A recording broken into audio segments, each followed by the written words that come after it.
po, di po kasi ako nakakain eh. Ito ang gusto mo, di ba? Ito?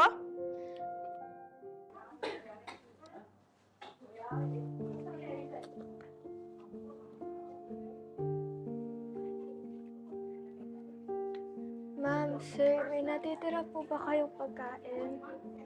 Sige, kuha ka lang. Sige, kuha ka dyan. Talaga po? Oo. Ha, pili ka dyan, anak. Salamat po. Walang ano man.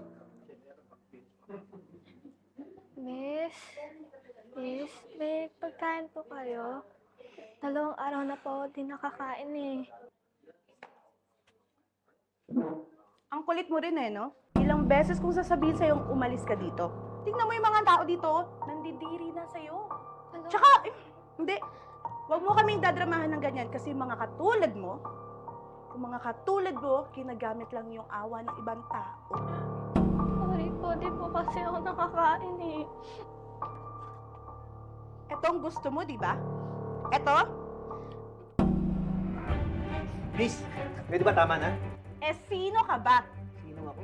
Oo, sino? Bata to, pinapatulan mo. Pulubi lang yan. Eh, sira pala ulo mo. Hindi to pulubi. Bata to na nangangailangan ng tulong at kalinga. Whatever you say, pulubi is pulubi. Pwede siyang kumuha ng pagkain doon sa basurahan. Is, ano ba? Tama na. Actually, kanina pa kita pinapanood.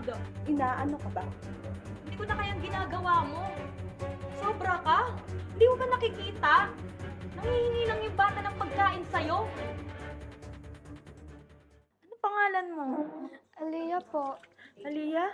Halika, doon ka na lang sa table namin. Ay, hindi po. Baka magalit po. Huwag kang mag-alala hanggat nandito ako at saka ni Daddy. Walang pwedeng manakit sa'yo. Halika. Kala mo kung sino? Mga bait-baitan. Mga wala namang pera. Aliyah, sige lang, kumain ka. Thank you po. Aliyah, anak. Nasaan ang mama mo? Patay na po si Mama. Nasaan yung papa mo? Nasa ospital po. Kaya nga po ako namamalimos eh. Wala po kaming pambayad para sa mga paggamot niya po. Sino nag-aalaga sa'yo ngayon? Wala po. Nasa kalsada lang po ako eh. Ay, kawawa naman pala itong batang eh. Kaya nga. Aliyah, saglit lang. Tay, ikaw muna bahala kay Aliyah. Sige, anak. Miss, alam mo ba kung paano mo pinaya sa maraming tao yung batang tinatawag mong pulube? Inaano ka ba? Inaano mo ako? Hindi mo ako inano pero yung batang pinahiya mo. Eh, ano bang pakialam mo? Anong pakialam mo? Ako yung may malasakit sa batang tinatawag mong pulube. Grabe ka! Hindi ka naawa sa bata? Ang galing mong manghusga! Hindi mo nga alam kung anong kwento ng bata! Namatay yung tatay niya!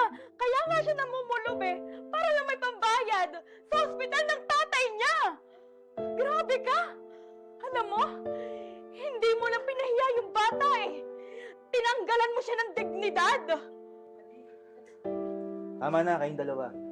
Miss, alam mo, sa totoo lang, minsan ang kahirapan hindi dahil sa pera eh, kundi dahil sa katulad mong mga puso may puot, may galit, mapanghusga. Pasensya.